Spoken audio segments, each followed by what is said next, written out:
எல்லோருக்கும் காலை வணக்கம். ஆண்டவர் இந்த புதிய நாளை நமக்கு ஈவாக கொடுத்திருக்கிறார். இந்த நாளிலும் கூட அநேக ஆண்டுடைய நாமங்களை நம்ம குறித்து தியானித்து கொண்டிருக்கிறோம். இந்த நாளிலும் கூட ஆண்டவர் நமக்கு உயிர்த்தெழுதலும் ஜீவனுமாய் இருக்கிறேன் என்று சொல்லி, என்னில் விசுவாசம் வைக்கிறவன் மரித்தாலும் பிழைப்பான் என்ற வசனத்துக்கு இணங்க நம்ம இன்னைக்கு வசனத்தை பார்த்துட்ருக்குறோம். அதனால் அது யோவான் 11ஆம் அதிகாரம் 25ஆம் வசனத்தும் 26ஆம் வசனத்தை வாசிக்கலாம். ஜீசஸ் நோக்கி, நானே உயிர்த்தெழுதலும் ஜீவனுமாய் இருக்கிறேன். என்னை விசுவாசிக்கிறவன் மரித்தாலும் பிழைப்பான். உயிரோடு இருந்து என்னை விசுவாசிக்கிறவனெவனும் என்றென்றைக்கும் மறியாமலும் இருப்பான். இதை விசுவாசிக்கிறாயா என்றார். So Jesus said unto her, I am the resurrection and the life. He that believeth in me, though he were dead, yet shall he live. And whoever liveth and believeth in me shall never die. Believeth thou this? ஆண்டவர் மார்த்தாள் மரியாள் தன்னுடைய சகோதரன் மரித்து போன பிறகு அந்த மரணத்தை சந்தித்த அந்த சகோதரிகளோட ஆண்டவர் கேட்குறார், நானே உயிர்த்தெழுதலும் ஜீவனுமாக இருக்கிறேன், என்ன நீங்கள் விசுவாசிக்கிறீங்களா? அந்த விசுவாசம் இருக்கா உங்களுக்கு? ஸோ அந்த பிலீவ், விசுவாசம் ரொம்ப முக்கியமான ஒரு காரியம். இந்த காலவேளையில் கூட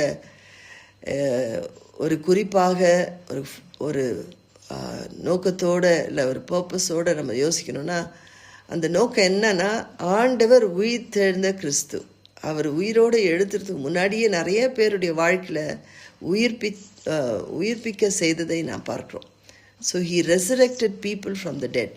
அப்போ அந்த உயிரோடு வரக்கூடிய வல்லமை ஆண்டருக்கு இருக்குதுன்னு சொல்லி நம்ம பார்க்குறோம். இன்றைக்கி நிறைய பேருடைய வாழ்க்கையிலும் கூட நிறைய செத்து போன காரியங்கள் இருக்குது. அந்த மரித்து போன காரியங்கள்லாம் உயிர்ப்பிக்க அந்த காலவெளியில் வந்திருக்கிறார் ஆண்டவர். இன்றைக்கு வந்திருக்கிற இந்த தேவாதி தேவனுக்கு நன்றி செலுத்துகிறோம். அதிசயங்கள் செய்கிற முழு இதயத்தோடு உம்மை துதிப்பேன் என்று பாடணும் போல ஆண்டவர் இன்றைக்கும் நம்ம வாழ்க்கையை சிறப்பாக ஆசீர்வதிக்க வந்திருக்கிறார். முக்கியமாக இந்த இடத்துல பார்த்திங்கன்னா, லாசருடைய மரணம் கடைசியான மரணம், அது ஆண்டவர் சந்திக்கிறாரு. ஆனால் அதுக்கு முன்னால் நீங்கள் பார்த்தீங்கன்னா, எவருடைய மகள் ஜேரஸ் டாட்டர், நீங்கள் பார்த்தீங்கன்னா அந்த மகளை உயிர்ப்பிக்கிறார். அது நம்ம மார்க் 5ஆம் அதிகாரம் 35-43 வசனத்தில் பார்க்குறோம். இவர் ஒரு ஜெப ஆலயத்துடைய லீடர், சினகாக் லீடர், நேம் ஜேரஸ். அவர் என்ன பண்ணுறாரு, he came and pleaded with Jesus to heal his 12-year-old daughter. 12 வயசு பிள்ளைய, அந்த வாலிப வயசுல குழந்தையும் இல்லை, 2 மத்தியில் இருக்கிற அந்த பிள்ளையை சுகப்படுத்துங்க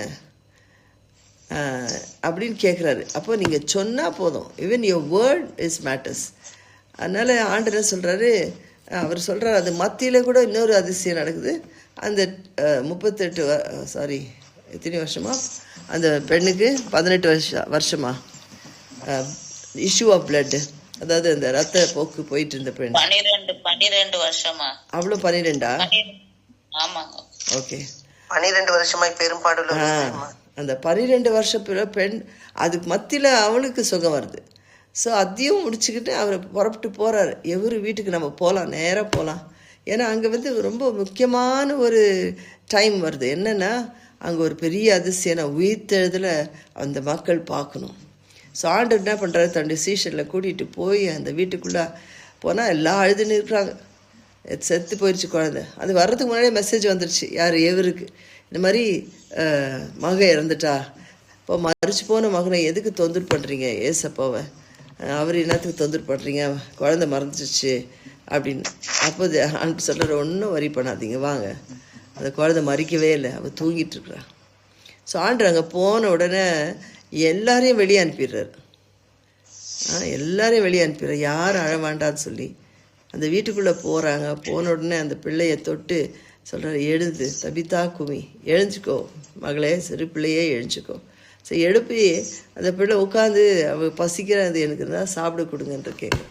ஸோ ஆண்டவர் அவ்வளோ லகுவாக ஒரு மறிச்சு போன பெண்ணை, அழுதுட்டு கூக்குரலிட்டு இருக்கிற மக்களை அது மத்தியில் என்ன பண்ணுறாரு, அவர் போய் அங்கே அந்த பிள்ளையை தொட்டு அவன் சுகப்படுத்தி உயிர்ப்பிக்க செய்கிற தேவன்.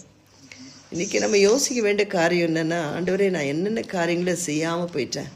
நம்ம ஆராய்ந்து பார்க்க வேண்டியது அவசியம். என்னென்ன காரியங்களை நம்ம ஆண்டவருடைய சமூகத்தில் சில காரியங்களாம் கேட்டிருப்போம், நான்லாம் மறந்துட்டுருப்போம். எப்போவுமே நான் யோசிக்கிறது, யார் உதாரணமாக யோசிப்பேன்னா, மறந்து போனவங்களை பற்றி, முக்கியமாக சக்கரியாவும் எலிசபெத்தை யோசிப்பேன். அவங்க இப்போ ஜெபிச்சாங்க, குழந்தை வேணும்னு சொல்லிட்டு, தங்களுக்குன்னு ஒரு சந்ததி வேணும்னு கேட்டாங்க. அவங்களே மறந்து போயிட்டாங்க. அது மாதிரி நிறைய காரியம் மறந்து போனதை ஆண்டவரே ஞாபகப்படுத்துகிறார். ஆண்டவரே ஞாபகப்படுத்தி உனக்கு ஒரு மகனை கொடுப்பேன்னு சொல்லி அந்த யோவான் ஸ்நானகனை ஆண்டவர் கொடுக்குறார். ஸோ என்ன சொல்கிறேன்னா, நம்ம வாழ்க்கையில் நம்ம சரீரெல்லாம் செத்து போயிடும், நம்ம சரீரத்தில் பலவீனெல்லாம் வந்துடலாம்.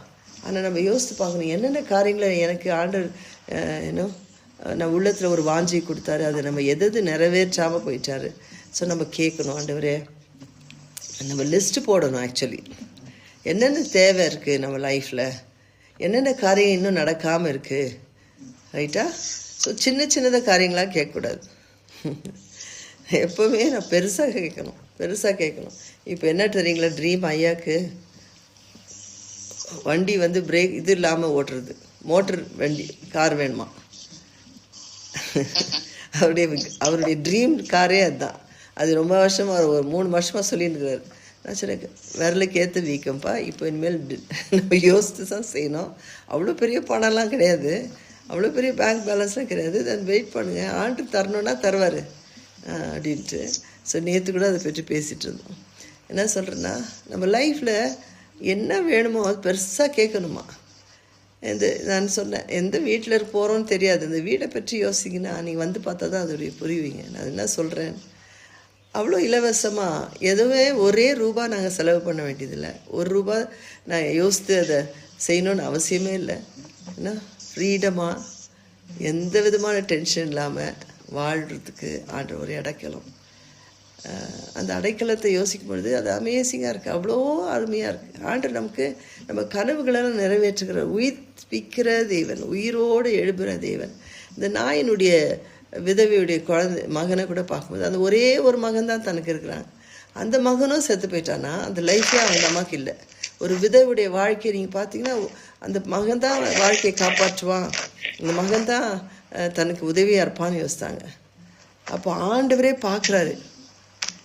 லூக்கா 7ஆம் அதிகாரம் 11-17 பார்க்கும்போது ஆண்டவரே அவளை பார்க்குறார், இரக்கப்படுறார்.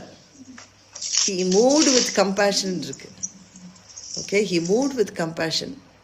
அப்போது அந்த அவங்க தூக்கிட்டு போயின்னு இருக்கிறாங்க, போய் அடக்கம் பண்ணுறதுக்குன்னு போயின்னு இருக்காங்க.